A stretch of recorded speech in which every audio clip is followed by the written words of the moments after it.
The damage which Gaddafi supporters insist puts lie to coalition claims that the Libyan leader himself is not their target.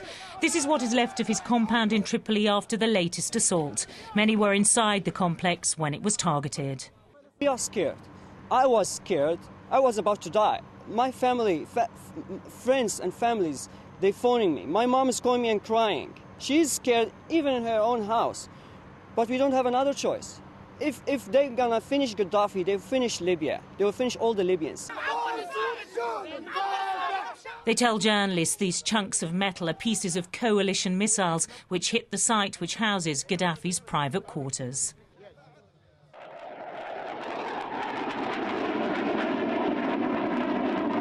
The claims come after a second night of action was launched by American and British forces. Another wave of tornadoes set off from RAF Marham in Norfolk. One of their operations was aborted after civilians were spotted in the target area. Tomahawk missiles were launched from submarines in the Med. But the military command still insists that Gaddafi himself is not the focus of their attacks. If he happens to be in a place, if he's inspecting a surface-to-air missile site, we don't have any idea that he's there or not, then yeah, but no, we're not targeting his residence this time. We're there to set the conditions and enforce the United Nations Security Council resolution.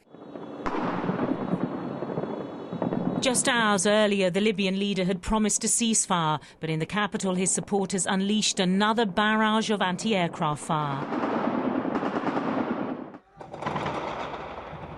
To the east in Benghazi, fighting continued between rebels and pro-Gaddafi troops.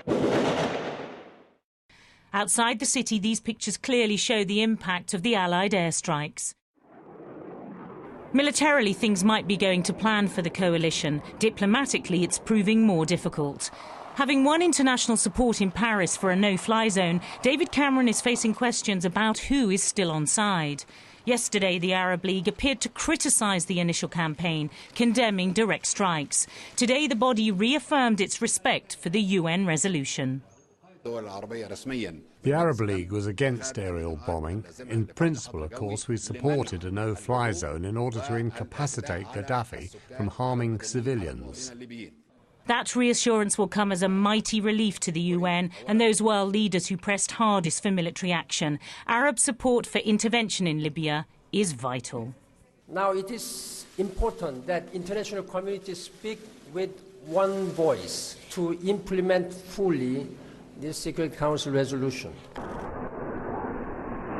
Later today, MPs here will debate Britain's role in the conflict. And while American planes like the B-2 stealth bombers have been heavily involved in the latest missions, the US has stressed it won't be taking the lead in the Libyan campaign.